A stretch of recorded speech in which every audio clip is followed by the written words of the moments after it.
Bentukin Santa Chan Sungloi kan sang fatu boy pemin thang Tesco set.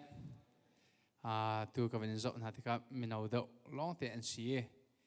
Itu tenso an ma lekan fale do ti acha do chim ka tim sa khan na jisi mana nula pa jong ne long sao te tuin ngi kho ben zom pia khola mirang hol do tuin tu ser chung cho ning ani tiang cho to kho kan zom lai ye mi phundang te kan hole jong Arami anvan umpa ve cha khan tamdo hi cho anma focus in chim kan tim cha nulepa nani tel kho ve cha ni lom tok zemazat nulepa cho athla dong tu jong nan se e je sim hana nan falin an rat pin ha cha kan lom tok ti te khan lom nak bia fan chim ning lo first and foremost I just like to praise God for what he has done at the camp, and I also want to praise God for what he will do at this follow program. So let's see how diverse we are. And also, I might have to arrange our the way we're sitting so that you guys can all fit in my view, especially the boys all the way on that side. So maybe from Zungbi to the left, can you guys come here toward more the center? Joel, you guys as well. There's some seat in the front and Siamat seat, so that I don't have to keep on looking left. All right, from Joel. Joel, raise your hand, Joel. Yes, you. Aren't you Joel? Yes, from Joel to the left. You guys all come up to the front. All right, come on, Gideon as well. Yes, thank you.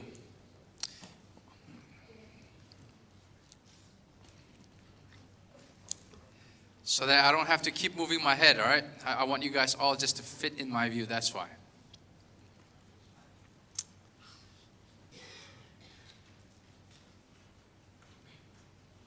I want you guys to fit in my view. Come on, to the center, guys. There you go. One thing I would like to suggest in the future is fight for the front. There's more blessing in the front. The reason why a lot of you guys are fighting for the back is so that teachers or the preacher will not see you slacking off, going to sleep, right? Sometimes it's good to go to the front where the teachers can call on you when you do fall asleep so that you would gain, right? You'll make this effective. All right, so for tonight, we will, let's do all the boys here too.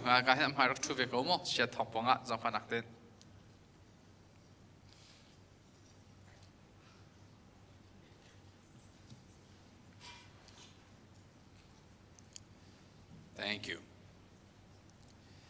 All right, so for tonight, we're going to look at the book of Jonah. And as we look at the book of Jonah, we are going to be just tackling an issue of just a disobedient, unfaithful child, but having such a faithful, patient, loving God. So we're going to look at the whole book of Jonah. And as we look at this book, we will be encouraged again, reminded again of just the astounding grace God has for us. And not only His grace, but how you and I ought to respond to His never-ending grace. And so as we open our books or Bibles or notebooks, we can open them to the book of Jonah. And while we open to the book of Jonah, I'd just like to see, just stand up if you are not from WACCC. We would like to welcome you with a round of applause. Just, can you please stand up from where you're sitting if you're not from WACCC? All right, come on, hurry up. Stand up, guys. Let's give them a round of applause. A big welcome. All right, thank you all who came. Make sure you guys invite your friends again tomorrow, all right? Okay, so we're going to look at the book of Jonah. First, we'll be tackling chapter 1 all the way to chapter 2, and then 3 to 4 for the second part, right? So first, the book of Jonah, although it is a historical event, it is a historical narrative book, meaning it's something that really happened. Jonah really existed. Jonah was really called by God, and Jonah also was really swallowed by a big fish as he was disobedient. And that is an act of God's grace. And the reason why we know that Jonah is historical narrative is because of how Jesus treated Jonah. All right? In Matthew chapter 24, Jesus said, just as Jonah was in the belly of the fish for 3 days and 3 nights, so will the Son of Man be at the center of the world, or the center of earth, meaning I would be dead for 3 days and 3 nights.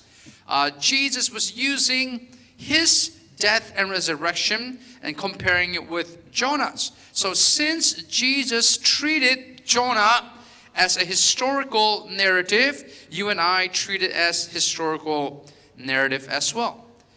And let me tell you guys something. Jonah is far more than just Jonah and the big fish. The big fish is actually only mentioned 3 times in the book of Jonah. It is so much more. So we're not going to dive in all the way, right? We can't. Time will not allow it. Instead, we're just going to have a far view. So some points that I want to make from the chapters and just the main theme, as long as we get the main theme right, that's my goal for tonight. All right, so Jonah is also a mirror book. Can you guys repeat after me? As I am reading Jonah, it is a reflection of my own story. All right, so this is supposed to reflect upon your life with your relationship with God and how God just has such an endless mercy and grace upon each one of us. So when we read in the book of Jonah, not only is it telling us what happened during that time, it also should be a reflection of our own life. Here's the context. All right, Jonah is a minor prophet. And the reason why we call him a minor prophet is not because he's less important than the major prophet. It's just because of the length of the book. Because Jonah, the book is only 4 chapters. It's not as long as like Ezekiel, Jeremiah. That's why we call it minor prophet. Second, a historical narrative, meaning it really happened. Third, can we read the third one out loud? This is what happened during Jonah's time. Let's read that out loud. 1, 2, 3, go. Peacetime and wealth made them spiritually bankrupt. This is something that is so relevant for first world countries, especially for us Shin people. My wife and I, we have the privilege and the blessing to travel around the world. And what we would often see is people in poorer places, people in a poorer condition, that they tend to be more in love, more radical, more zealous, more zeal for God. But here, because we have what we think, right, everything that we need, we sometimes forget that we need God. For example, in Malaysia, we would do a crusade, we would do a conference in Malaysia, but they have to work from 7 a.m. all the way to 7 p.m. And that's every day. And therefore, in order for us to start a conference, our starting time is like 9:30 p.m. We start conferences, we start Pumnak, we start these worship service at 9:30 p.m. all the way to 12:30, 1 a.m. And they're able to come. Why? Because they are in need. They are in a place where they don't know their future. And because they are in need, they're seeking after God. But the same people, when God blesses them to the doors of Australia, they no longer have that zeal. They no longer have that desire to come 9:30 p.m. for a worship service. What I would usually see in the U.S., especially in the U.S., you guys know that U.S. Chin people are very rich, right? Especially because of sushi. Sushi and chicken farm. But what I would often tell them is this: man, some of us Chin families, we're so poor that all we have is money. Right? There are so many other things that we're missing, like our relationship with God, peace, joy, family, all these other blessings. We are missing it. We're sacrificing it at the expense of money. That's what usually happens. that the more comfortable you get, the farther you are from God. So that's why what God would often do is, although you are in a first world country, He might allow suffering to come into your life. He might allow some chaotic things to come into your life so that what? You're not content with your life. You're not self-sufficient. Because the more sufficient you are within yourself, the less you need God. So you always have to remind yourself, every breath I take is because of who? Because of God. I will not be able to live apart from God. And you have to know that your greatest need is knowing that you need God. That's what Israelites were struggling with. And Jonah was called to the city of Nineveh. Nineveh was a capital of Assyrians. And Assyrians, they were enemies of Israel. And they were known for their cruelty. They would burn people in the stake. If you are an Israelite, they catch you. They cut your head off, and they put your skull in the middle of their city. They would sacrifice babies. They would burn babies to the stake. So they were known for their barbaric ways of capital punishments. And these are the people that Jonah was called to go preach to. And last but not least, Jonah is also a book that foreshadows the first Adam who failed and the second Adam, Jesus Christ, who succeeded. So we're going to look at all of these, all right? So let's look at the first three chapters. Sorry, the first three verses. All right. Can we all read it out loud together? 1, 2, 3, go.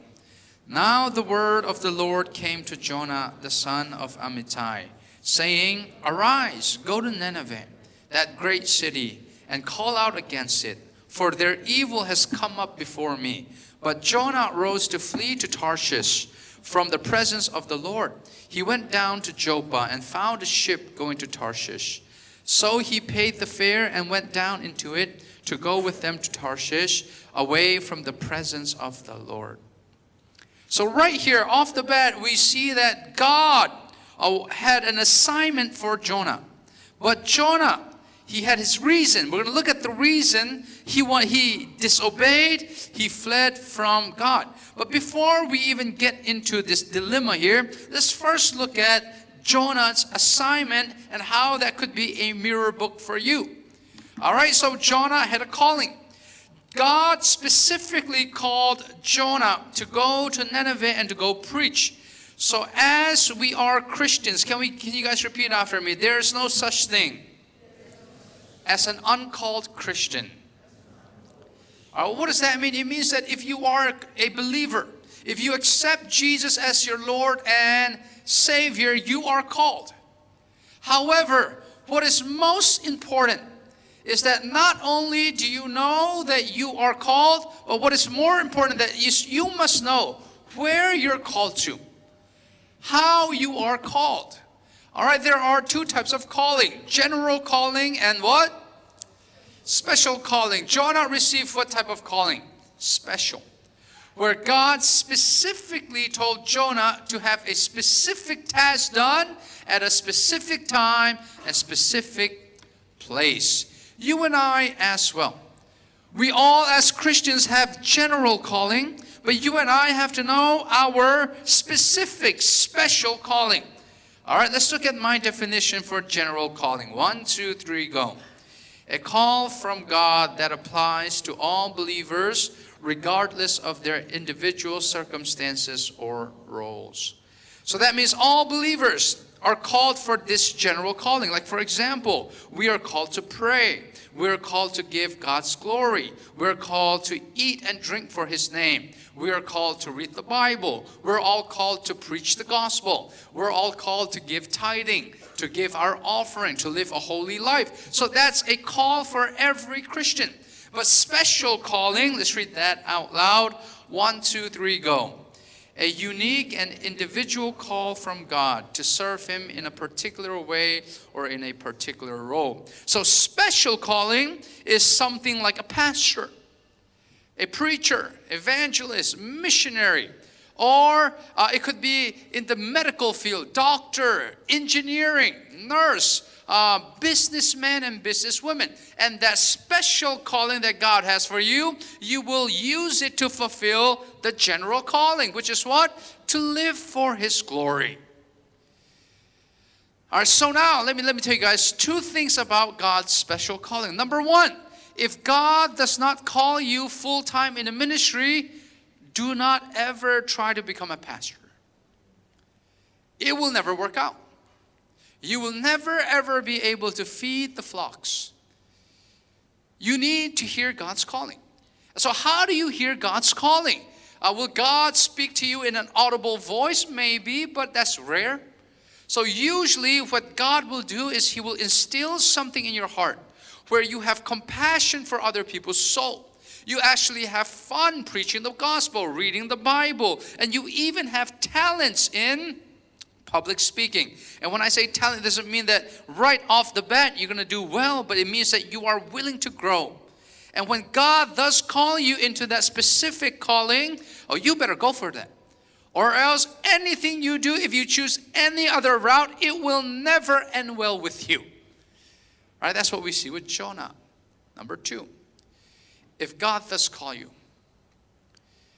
you have to know one thing. When God wants to use a person, do you guys ever feel this way? I want to be used by God, but I just feel like I am not qualified. Raise your hand if you ever felt that way before. Like you want to be used by Him, but you just feel like you're not qualified. Let me see. Okay, yes, that's all of us, right? So I wrote a song about this, sung by Sriram Tiel, called Kalena Tansa. Let me be a little bit more intimate. Let me just be transparent with you guys, all right? So one of the stumbling blocks that my wife faced for her to say yes to me so that we would be, engaged and eventually be married is she doesn't see herself as a preacher's wife. She said, I'm not qualified. I know all of my flaws and I know all of my weakness. That's the number one thing that is blocking me from saying yes to you. Other than that, right, you are very handsome for me. You are everything. You are Him. But I don't know if I could work for Him because I'm not qualified. And that's when I wrote that song, Kalena Tansa. So what that song basically sums up to is this. Can you guys repeat after me? The only unqualified people to work for the Lord are people who think they are qualified. All right, think over that, guys. The only people that God will never use, the only people that God doesn't want to use, the only people who are not qualified to work for God are those who actually think they are qualified. So that means the first qualification to work for God is to know that you are unqualified. And what usually happens is what? God will qualify the unqualified. Amen. So know your calling. And when you do know your calling, you must do what? You must arise and you must go. You can't just sit with that calling. You can't just wait around. You should not be sleeping with that calling. You got to arise and go. And that's what God told Jonah. Jonah, arise and go. Go preach to the Ninevites. Go preach to the Assyrians. They need to hear the gospel. I want to forgive them. And I want to use you as my instrument, my weapon, my vessel, my mouthpiece. And that's Jonah's special calling. However, what did Jonah do? Instead of living a life or choosing the life that God gave, Jonah chose a life that he wants. And what did he want? He wanted nothing to do with the Assyrians. So do you guys know why Jonah didn't want to go preach to the Assyrians? Was it because he was afraid of them? No. Was it because they were his enemies? No. The reason why Jonah did not want to go preach to the Assyrians is summed up in Jonah chapter 4 verse 2. Let me read it for you guys. Can you guys repeat after me as well? All right, repeat after me. This is why I fled to Tarshish, for I knew that you are a gracious God, and your steadfast love will relent from disaster. So you know why he didn't want to go preach to the Assyrians? Because he could not dare imagine the Assyrians being forgiven by God because they were his greatest enemy. Meaning, he did not want the Assyrians to receive salvation because he hated them. And that's why he said no. You and I as well. We might have many reasons on why we say no. God, I'm not qualified. God, it's not time yet. I'm still a youth. I still got plenty of time. No. When you live a life that you want, nothing will ever go right. Not only for you, but for the people around you, as we will see in the book of Jonah. But when you live a life that God gives, you become a blessing for other people.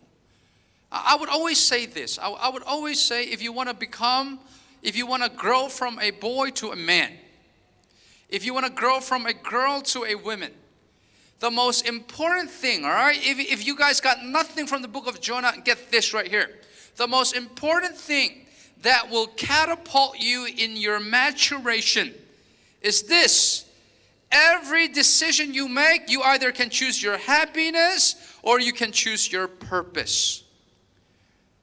Jonah chose his happiness, not his purpose that God has set for him. What usually ends up with happiness is this. Can you guys repeat after me? My happiness will eventually be corruption, disaster, not only for me, but the people around me. All right, now let's try to apply that in your everyday life. Listen, guys, you guys choose your happiness every day. Instead of opening your Bible, you're opening your phone app. And the more you're addicted to your phone, the happier you get, the more you're ruining your future. Or some of you guys right now are happy, right? Vaping, smoking weed, not caring for the world, that your mom and your dad are in tears because of their worriness for you, but you still choose to do it. You are a selfish person. And the devil wants to sell you what? This counterfeit of a joy. And that's what happiness is. Happiness is a counterfeit of a joy. That you choose happiness over your purpose, it will eventually end up in ruins. That's it. Look throughout your life. Look at your experience. Look at history. That's what the devil did. The devil, his purpose was what? To praise God. But his happiness is he wanted that praise. And so he rebelled against God, not only sending him out of heaven, but 1/3 of the angels sent out of heaven. Why? Because the devil chose what over purpose? Happiness. So every time you choose happiness over purpose, a life that you want over a life that God gives, know that you are following the devil's footstep. It will always end up in ruins. Happiness right now could be looking cool, joining a gang. You guys know how that ends up. Your happiness right now is TikTok all day and all night. And you know how that ends up. You got to choose what? Purpose. The calling that God has set out for you. Your purpose, when you choose it, is it easy? Of course not. But you become a blessing for the people around you. And who do we see that in? Whose life? Jesus. Think about this. Jesus' happiness was what? He didn't want to go to the cross. He said, Father, move this cup from me. Remove it. I don't want to go to the cross. I cannot, it's just even in my mere imagination, the pain that I'm about to receive, not physically, but spiritually, mentally, you abandoning me, I cannot bear the thought of it. Remove my cup. But Jesus chose what over his happiness? His purpose, the life that his Father gave him. And because Jesus chose his purpose, it ended up what? For our salvation. A blessing.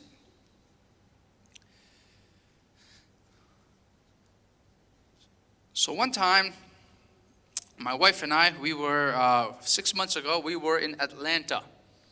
We went down to the hood. And we went to the hood with the homeboys, with the gang. And we were preaching to a bunch of the youths there.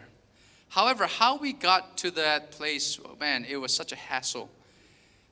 In the U.S., right, unlike here, you guys have all the airports connecting to each state because you guys only have like 5 states, right, or 6. I'm not sure exactly the main airports that you guys have. But in the U.S., we've got like 10 airports in one city.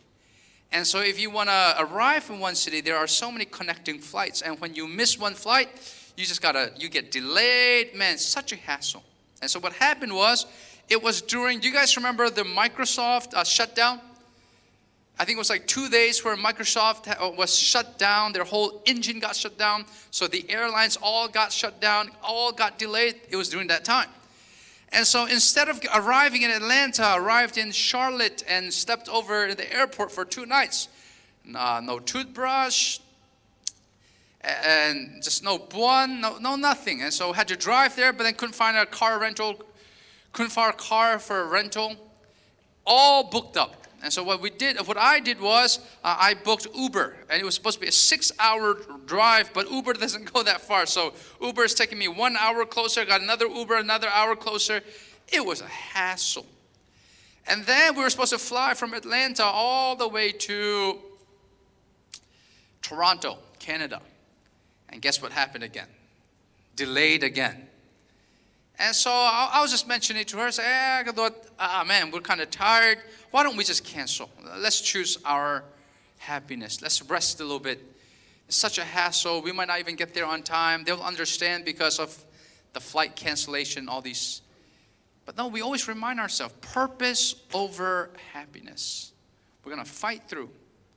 And as we fought through all of those hassles, all of those hindrances, I really do think throughout our travel, I really do think, although revival has occurred at many of our camps, it was one of the greatest at that camp, where 2 people shared that, Sailo, if you had not come, I would be dead. I was on the verge of committing suicide.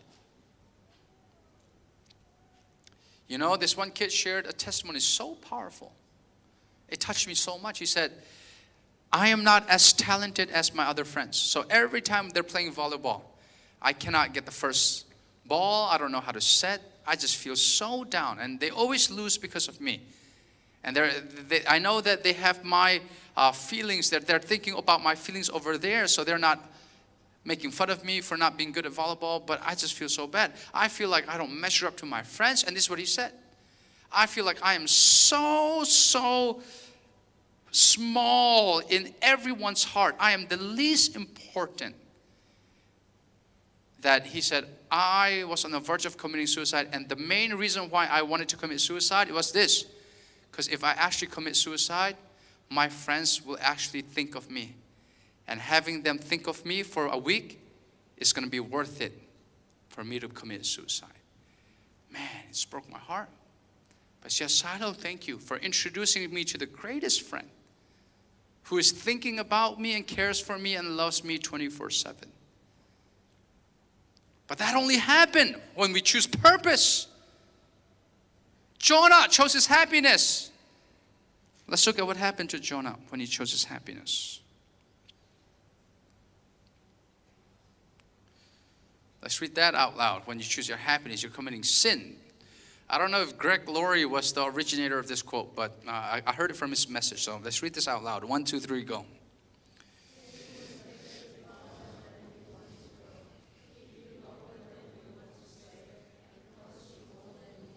Yeah, so be careful, guys. Sin is just so costly.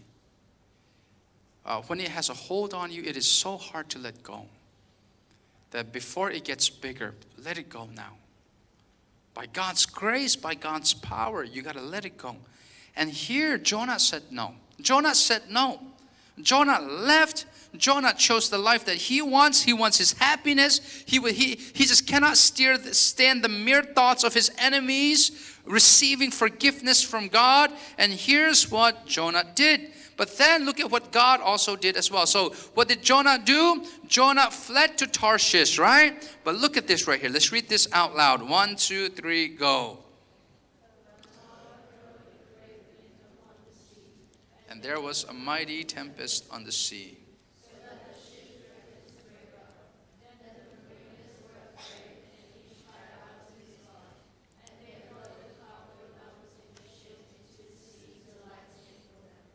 But Jonah had gone down in the inner part of the ship and lain down and was fast asleep. Captain came and said to him, "What do you mean, you sleeper? Arise, call out to your God. Perhaps the God will give a thought to us, that we may not perish." All right, so what did Jonah do? Jonah disobeyed. And how does verse 4 start? Verse 4 starts with, "But God." The most beautiful words in the Bible is "but God." Jonah fled away, but God pursued through a storm. You and I sin every day, but God forgives us. You and I lie every day. You and I make promises to God, but we break them most of the time, but God is still faithful to us. You and I are not worshiping God wholeheartedly, yet He loves you and I wholeheartedly. That's it. Our testimony is not how good we have been for God. It is how bad we have been, but God has been so good for us in our lives. Amen. And so Jonah fled away, but what did God do? God pursued Jonah through a wind. And think about this, guys. God was calling Jonah back to Himself. But what did Jonah do? Jonah fell asleep. He wanted nothing to do with God's assignment. He wanted nothing to do to regain his relationship with God again. He went numb. He was paralyzed. And I really do think that is a lot of our lives right now. That you and I sometimes can get so lost. We can get so dry. We can go down to the deepest valley that no amount of preachers, no amount of prayers can even get inside your soul no longer. Why? Because your disobedience toward God has made you numb toward His calling. Have you guys ever felt that before? Listen, guys, the most dangerous peace you can ever have is peace in your disobedience toward God. Meaning what? You are peaceful sinning. Preachers come at you, we preach about it, you no longer care. We scream at you, we invite you to turn around, you no longer care. You're falling asleep. Some of you guys have been falling asleep for too long. God has called you into His life maybe 5 years ago, maybe 6 years ago. But because of the sins and because we live in a broken world, because of hardship, because of things that you go through, you have turned your back toward God and you have been numb throughout your life. And Jonah being numb not only puts his life in danger, but the life of the mariners in danger as well. That's what usually happens. When you run away from God, the only thing you're bringing down toward yourself and the people around you is just danger after danger. Let's read that out loud. 1, 2, 3, go.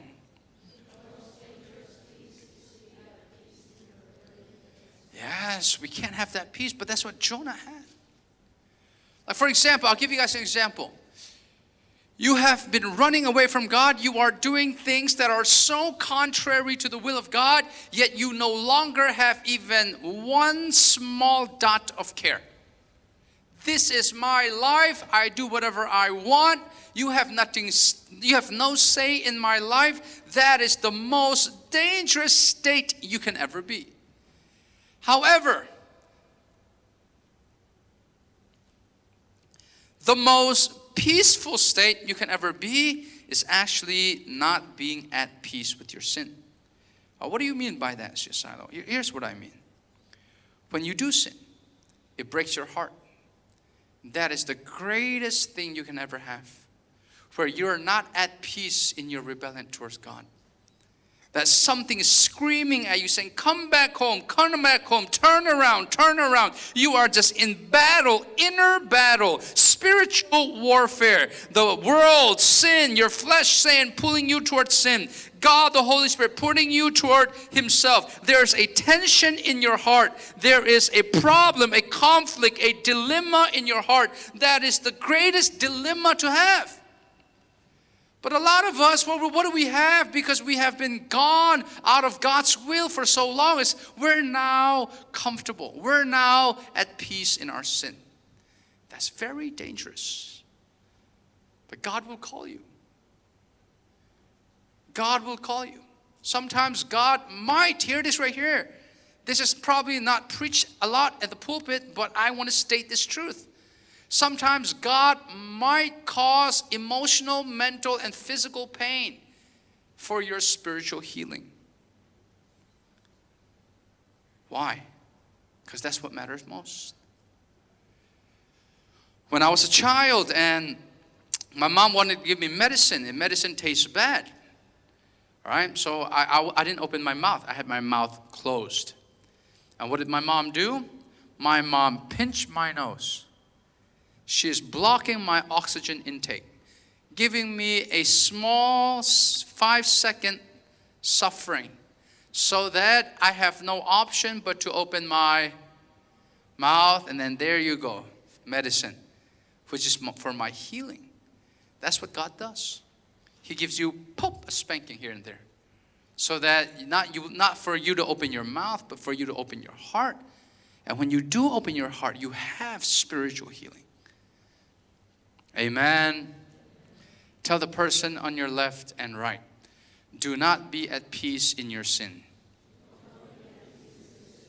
Yes. You can't. However, look at this right here. What did Jonah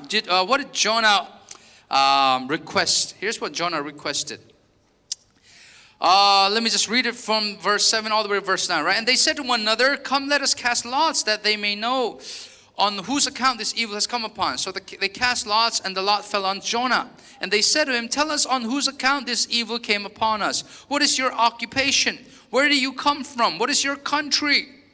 And he said to them, I am a Hebrew. I fear the Lord, the God of heaven, who made the sea and the dry land. And the men were exceedingly afraid and said to him, what is this that you have done? And then the storm is just getting bigger and bigger. And what did Jonah request? Let me just read from verse 12 to verse 14. He said, pick me up and hurl me into the sea. Then the sea will quiet down for you. And for I know it is because of me that this great tempest has come upon us. Verse 16. Then the men feared the Lord exceedingly. They offered a sacrifice. Verse 14. Therefore they called out to the Lord, O Lord, let us not perish. So they picked up Jonah, hurled him into the sea, and the sea cast from its raging. Then the men feared the Lord exceedingly. They offered a sacrifice to the Lord and made vows. And the Lord appointed a great fish to swallow up Jonah. And Jonah was in the belly of the fish 3 days and 3 nights. All right, hear this right here.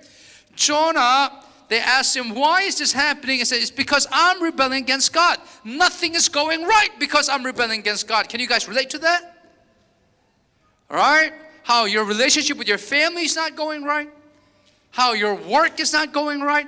How your school ain't going right, how your heart is not at peace, your heart is not right when you're rebelling against God. That is God calling you back to Him. However, Jonah went numb. Not only did he go numb, Jonah, they asked him, what should we do, Jonah? And what should Jonah have said? Jonah should have said, return my boat. Return this boat so that I could return to God. However, no, not Jonah. Instead of returning to God, he would rather what? Die. Throw me off the ship. I've given up on God. I hate what He's requesting me to do. But then when they threw him off board, God sent a great fish. Why? To keep him alive. Listen to me carefully, guys. Some of you guys might have given up on God, but God will never give up on you. He has never given up on you. That He will, till the day that you die, find ways just to open your heart, to knock louder and louder into your heart so that you open it. But what God will not do is God will not override your freedom of choice. God will find ways to shine lights. God will find ways to turn on the siren. God will find ways to open your ears. God will find ways to bring preachers, to bring Bible, to have you guys listen to a song at such a perfect timing. Have you guys ever experienced that? Where you're actually hearing a message from a preacher or maybe listening to a song at such a perfect timing that is speaking directly to you. That is not a coincidence. That is a divine intervention. He will not quit. So here, my brothers, my sisters, for those who know that Christian life is so difficult, that your Christian life has been up and down, up and down. And for some of you guys, your Christian life was up, maybe 4 steps up, and now has been 20 steps down for the past couple of years now. Whatever it is, God still has not given up on you. Let me give you evidence. The fact that you are here right now and I'm preaching this message to you is a divine calling. It is God speaking directly to you, using me as His mouthpiece to tell you, I have not given up on you, and I will not give up on you. So therefore, surrender. Stop fighting against the tide. Stop fighting against the wave. You can't. You will not win. Just surrender. Lose to yourself so that Christ in you can win. That's when you have peace. When you are aligned with your Creator who has given you a purpose in this life, and when you fulfill that purpose. But in order for that to happen, sometimes God might have to send storms in our lives. He might. Sometimes He does. Some of you guys are going through it right now.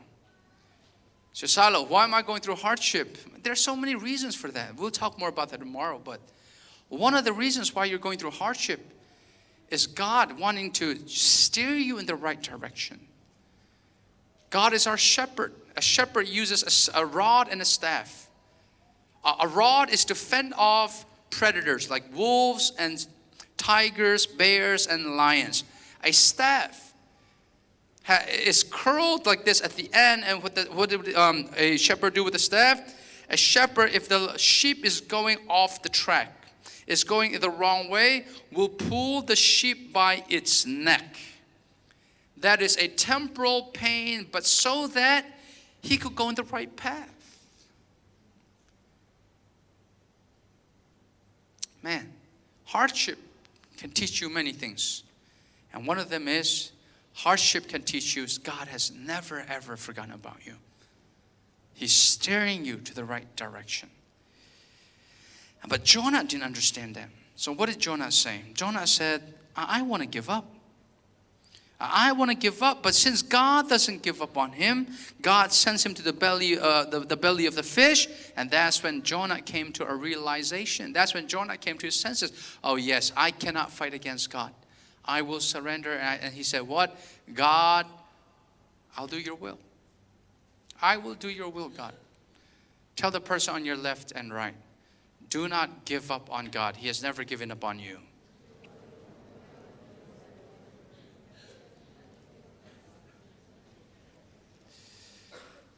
All right. Let's read this out loud. 1, 2, 3, go. Yes, you can, right? By the grace of God. Amen.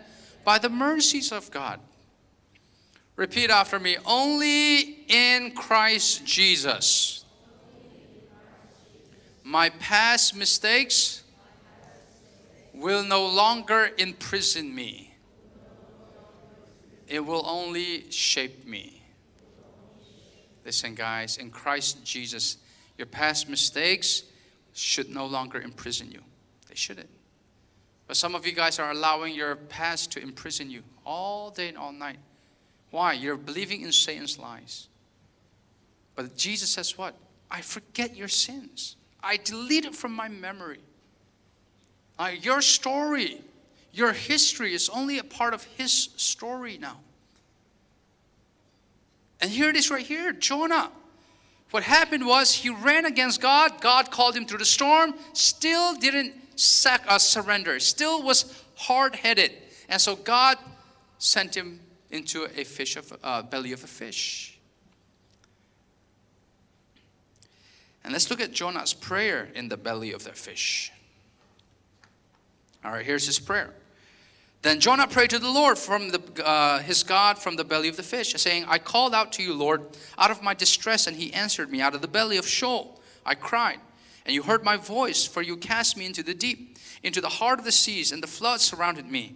All your waves and your billows passed over me. Then I said, I am driven away from your sight, yet I shall again look upon your holy temple. The waters closed in over me to take my life. The deep surrounded me. Weeds were wrapped about my head at the roots of the mountains.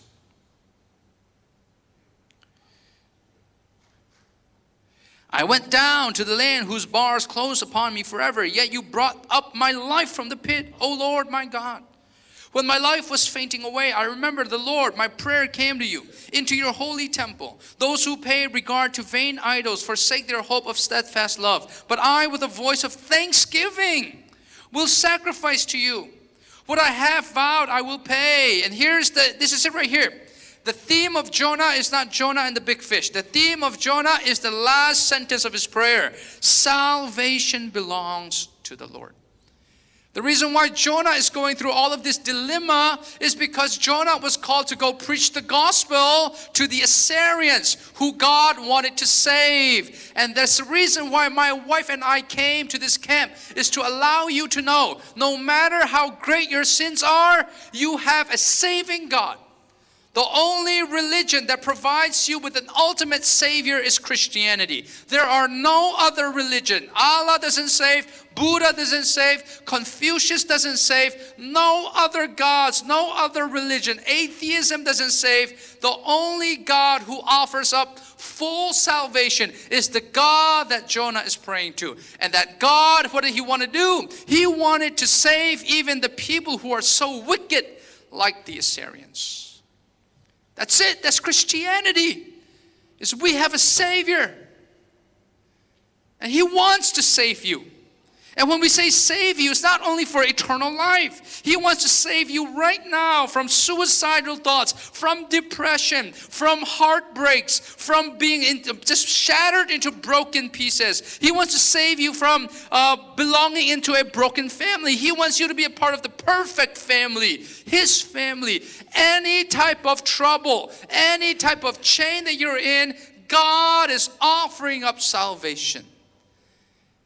And He will fulfill if you surrender, if you open your heart. Let's diagnose Jonah's prayer.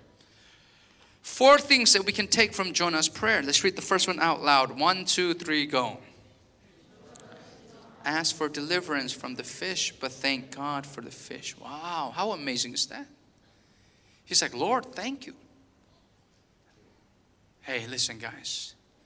Sometimes you walking not in alignment with God's will, and then you face hardship. Thank God. That is God reminding you that He has never forgotten about you.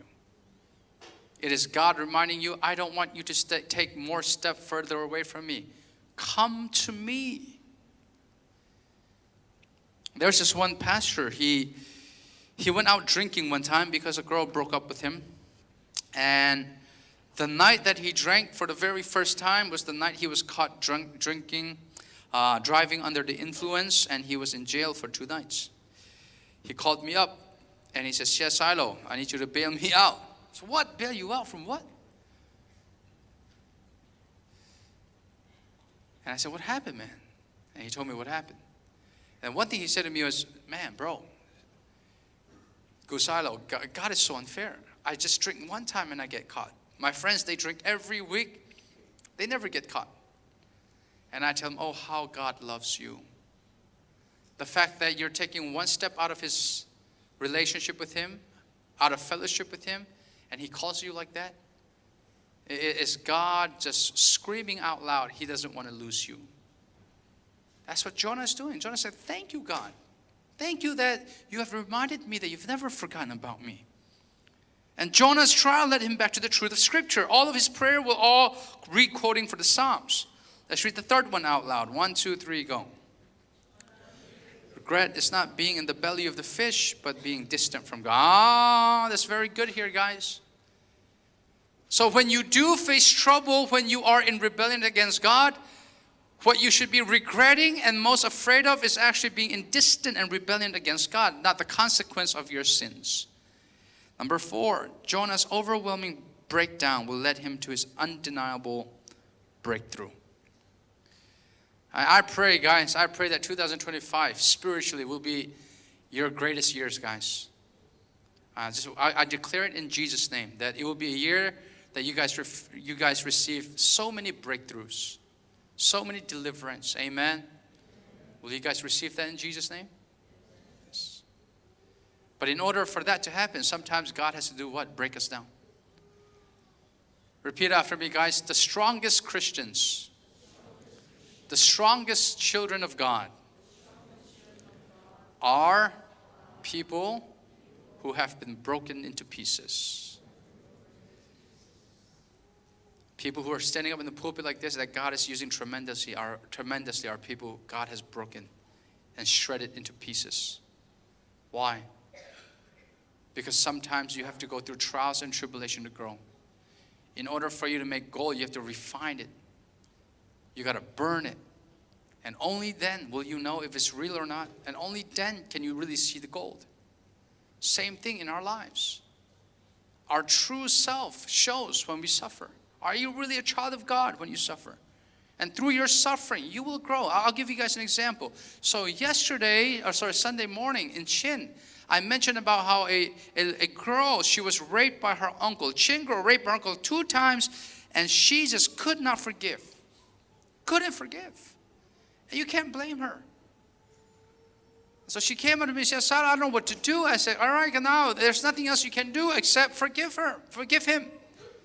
Man, it's so hard. Of course it is. This is impossible for a person, but anything is possible with God. Pray. She fasted for 3 days at the camp. And on the last day, God took out all of her hatred for her uncle. She said, "Sailo, I am free." Man, how strong is she? But not only that, she's now using her talent as a counselor to help out other girls who are going through sexual assaults. And she said, "Sailo, if I've never gone through that, I can never ever be a blessing that I am for little girls now that I have been for the past couple of years now." She thanked God. Although it was such an evil act, God blessed it for something so good. If you want to be strong, God must first break you into pieces. And I think some of you guys are facing it right now or have faced this before. And you will keep on facing it. All right, so Jonah is now heading toward Nineveh. Can you do Jonah chapter 3 and chapter 4?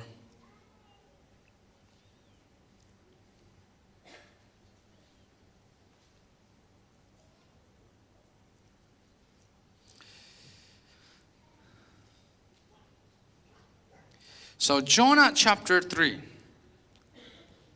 Let's look at this right here.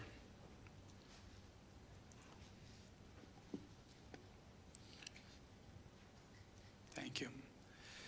Then the word of the Lord came to Jonah the second time. "Arise, go to Nineveh, the great city, and call out against it the message that I tell you." So Jonah arose and went to Nineveh, according to the word of the Lord. Now Nineveh was an exceedingly great city, 3 days' journey. Jonah began to go into the city, and he called out, 40 days, and Nineveh shall be overthrown. And the people of Nineveh believed God. They called for a fast, and they put on sackcloth, from the greatest of them to the least of them. All right, there's 2 things. There's so many things I want to get from here, but let's just do 2. First, the first verse is what? The word of the Lord came to Jonah the second time. That's so beautiful. Let's read this out loud together. 1, 2, 3, go. Never forget that there's always another second chance with God. Not only that, can you guys repeat after me? Christian life is a series of new beginnings. It is. You don't just start one beginning with Christ. Sometimes you fall. You can restart a new beginning with Christ. And when you do start your life with Christ, you don't start a new chapter. Remember at camp, what do we say? You start a whole new book. In Christ, you don't start a new chapter. You start a whole new book. Why? The previous chapters are gone. The very life that you have now, the very present you're in right now, is God always showing you that there is another second chance in Him. Lamentations chapter 3, verse 22 to 23. God's mercy renews every morning. Great is thy faithfulness. Lord, you are so faithful. Your faithfulness is so great that every morning I wake up, there are more and more mercies that you want to show me in my life. J.L. Oak, right, wrote a song about this. What a beautiful song. Dot nak, love. And that song says what? If you are a thief standing in front of a judge, you're going to get imprisoned. If you are a criminal in front of an officer, they're going to put you in jail. If you are a misbehaved child in front of an Asian strict parent, you're going to get a painful beating. But if you are a sinner, even the greatest sinner, like the thief on that cross, in front of Jesus, you receive forgiveness. There's always another second chance. Sailo, I've used that up already. I've already used up my second chance. Well, there's another one. Listen, guys, the only reason why I'm standing in front of you today is not because Sailo has been so faithful. It's because God has been so forgiving. I call upon you guys, keep starting a new beginning with Him. Learn from your past mistakes. Do not allow your mistakes and your past to imprison you. That's not the gospel. The gospel is what? My past doesn't define who I am. Or in my past, I might have done this or that. But that doesn't define me. At camp, we talked about sex. We talked about marriage. We talked about dating. All right, we talked about how you must be pure for your future spouse. But here it is right here. Listen, guys. One time, there was a preacher came. I kind of mentioned this at the conference, but if you guys watch it live, you might have seen it. But let me just do it again. And he got a tissue. And he bought 10 other guys, and he made them wipe their sweat, sneeze, stepped on it, all over the tissue. One person spit on it. One person sneezed on it.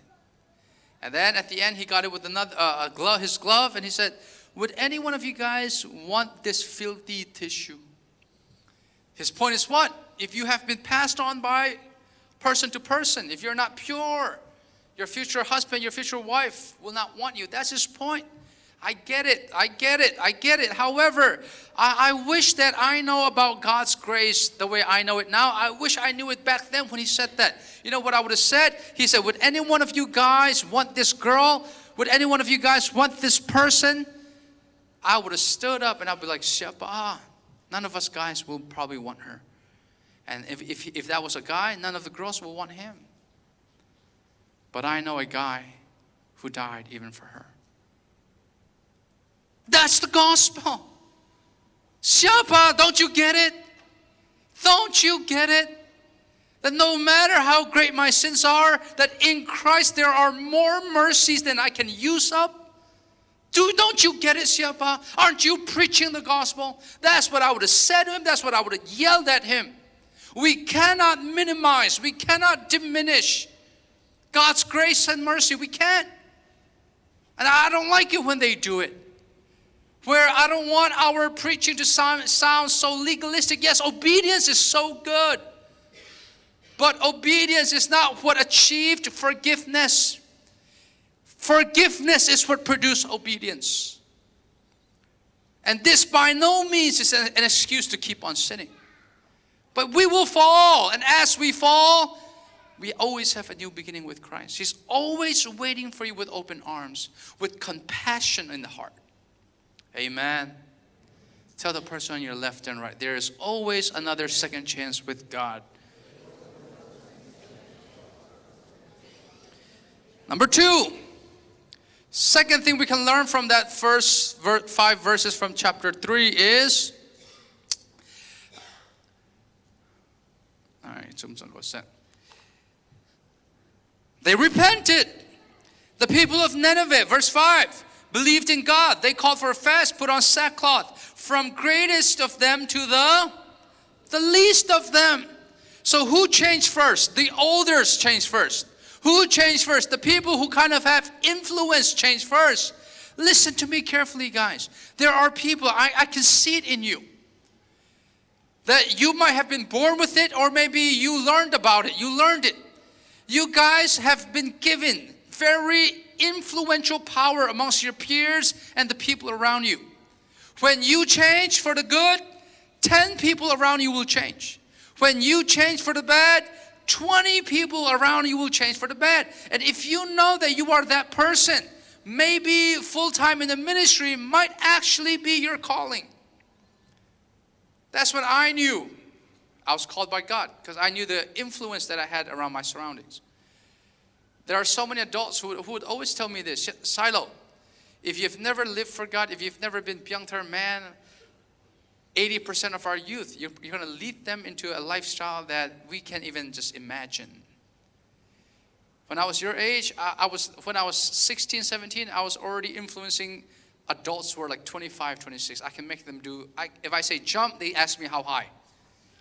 All right, that's the influence that I had. One time, my good friend, they could never ask him to pray for the mass. There was youth combined service. They would often ask him to pray, but he never wanted to. And so I found my ways. And I just, egged him on. Aren't you a man? All right? You are this and that. Come on, you can do it. And so what I gave him an idea. I said, hey, bro, why don't you just write down your prayer and say, we're all going to pray. And then when they all close their eyes, you open your paper, just read it out. And that's what he did. However, that friend of mine, he's the type that thinks out loud. You know what I mean by that, thinks out loud? Whatever's in their mind comes out of their mouth. So he said, guys, let's all pray. They all closed their eyes. And he got his paper and just opened it. And the way he opened that paper, it just was way too loud that we're all now opening our eyes. And he has such a bad handwriting, so he couldn't read what he said. So it's like, boy, huh? He said, huh, out loud. It's, oh yeah, boy pa na kumpisa kailom. Embarrassing. We all laughed. But here's how much influence I had over them. I was able to convince him to pray again for us next week. And right when I gave my life to God, by the grace of God, God has given me a platform to not only be a mouthpiece for him so that people can come to Christ, but there are many people full-time in the ministry right now that I have a direct impact. And that's not to show off. That's just saying that those are the people. When they change, man, the kingdom of God changes in such a great, massive, immense way. There are people around you right now. All right, youth Bozongka. You guys have to be a good example for the youngsters. Like one thing that I just cannot stand is when I see you youth group right here sitting about to sing choir, and all you do is touch your phone. And the Sunday school kids sitting on that side, all they see from their elders is touching their phone on a Sunday service. All right, we got to lead them to the right path. We got to open the door to God's kingdom. We got to be the one fighting against the kingdom of darkness. So because of your age and because of the influence that you have over the younger ones, man, use that. That's what happened amongst the Ninevites. That's what happened amongst the Assyrians. And they all repented. And as they all repented, they showed their repentance by what? Fasting. How do you know you're a true believer? It will show in your life. How do you know if you're a true believer? Right, your life will change, and their life did change. And what did that do? Look at this right here. God forgave them. And Jonah hated that. Let's read this one out loud. 1, 2, 3, go. But it displeased Jonah exceedingly, and he was angry. And he prayed to the Lord and said, O Lord, Is not this what I said when I was yet in my country?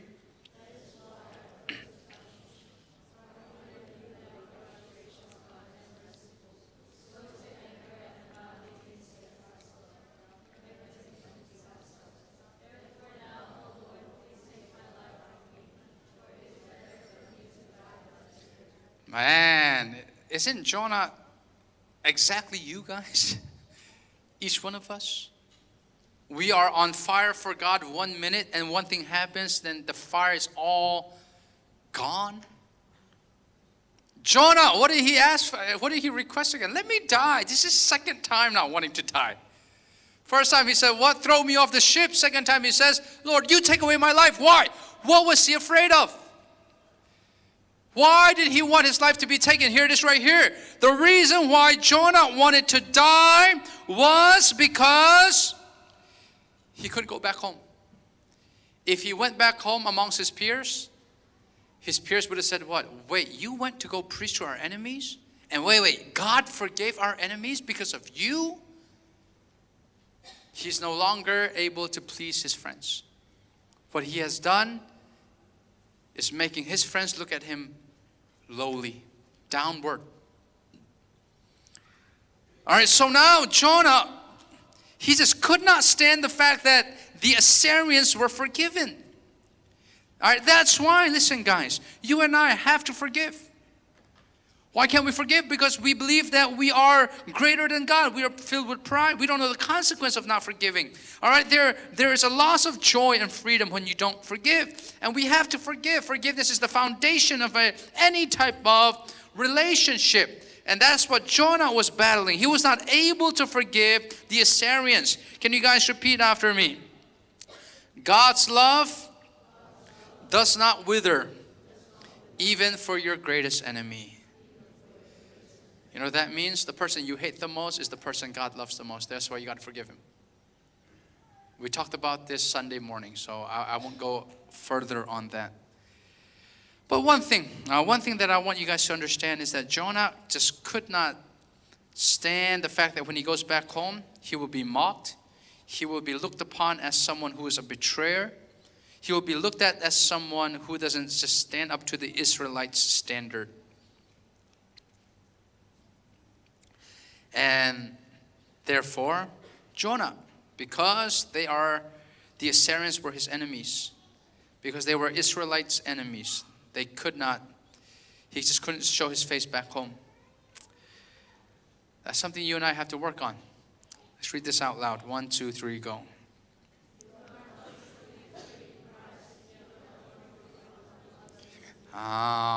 Listen guys. There are going to be times where what you do will look bad for the people around you. And if you choose to hide your relationship with God just to validate yourself from other people, I'll tell you right now, you have such an impossible task. People's opinion is like Australia's weather, changes morning to night. It is so bipolar that if you try, you will fail. And that's what Jonah failed. He wanted to die. He could not stand the mere thoughts of showing his face again back at home. And so here, Jonah, God taught him a lesson. What did God teach him? Let's just read the last part out loud. 1, 2, 3, go. You pity the plant for which you did not labor, nor did you make it grow, which came into being in the night and perished in the night. And should not I pity Nineveh, that great city in which there are more than 120,000 persons who do not know their right hand from their left, and also much cattle? So basically, it was a hot day. Jonah was looking at the city of Nineveh. They all repented. It was too hot that God sent a plant to cover up Jonah, to give him a shade. And then God took away that plant, and Jonah just cried about it. Why? Because the only thing Jonah could think about was how comfortable, his comfortability. What is this a picture of now, guys? Jonah cares more about how comfortable he is than for 120,000 people to be saved. All right, now how can we relate that to your life? Some of you guys have Muslim friends. Some of you guys have non-believing friends who you know need Jesus. But you are afraid that they're going to mock you. You're afraid that you're going to lose your friendship. You would rather sacrifice their eternal soul over your temporal friendship. There are so many non-believers out there. Aren't we going to stand and go and preach? We're all called to preach. Isn't saving souls the best investment? Not better than even saving money? Some of us, we're just so comfortable in our life that we will never grow. If you want to grow in the Christian walk, you have to be comfortable with being uncomfortable. You have to leave your comfort zone. We're just so fine with money that we forget that we need God. We don't have to worry about our house. We don't have to worry about food for tomorrow. That's all taken care of. That's why we tend to forget God. However, listen guys, there are so many people around us who need to hear Jesus, who need to know that this is a loving God who is there to love them. And therefore, aren't we going to go preach to them? Aren't we going to care for their soul? Aren't we going to have compassion for their eternity? We should. That's what God cares about, right? All right, listen to me, guys. The Christian life is not for the weak.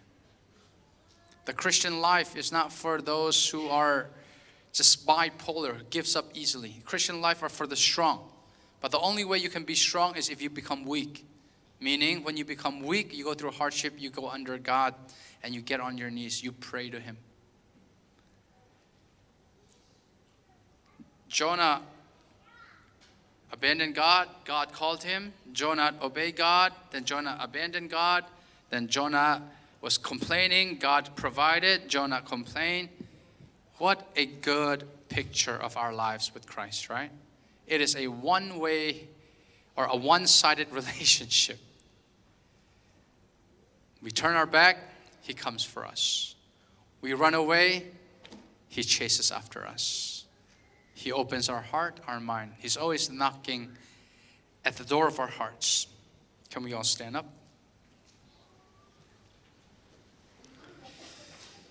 So the whole point of Jonah is what? Salvation belongs to the Lord. God wants to save the Ninevites. God wants to save the Syrians.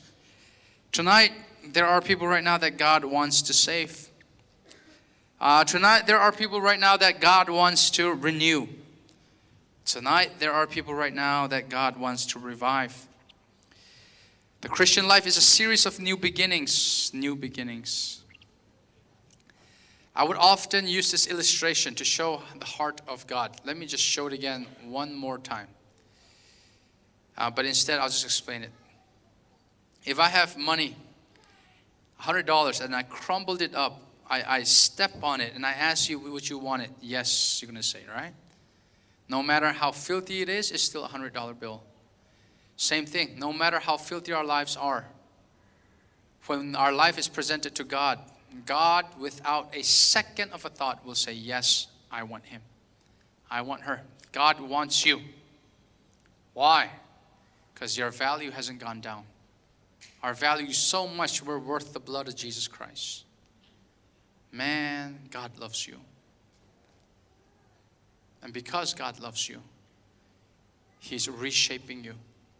He's allowing you to go through the storm so that you can open your heart. Hey, how long are you going to stay numb, guys? How long are you going to flee away from God? It will not last very long. Nothing will go right here. Shouldn't we come back to our purpose? Leave your happiness. Don't chase after happiness, guys. It will be it's just an empty promise. It is a counterfeit. Chase after meaning, purpose. That's a blessing. So what we're going to do is this. Whatever comes into your mind, whatever comes into your heart after hearing this message about God's astounding mercy and our broken relationship with Him, but His faithful love, steadfast love. Whatever comes into your heart, why don't we all just get down on our knees and we can face the chair we're going to pray. Okay? Kan di lakin, ta boy pamaya kan samtin halay mo. Whatever is in your heart, just pray out loud, and then we'll see how the Holy Spirit leads us, all right?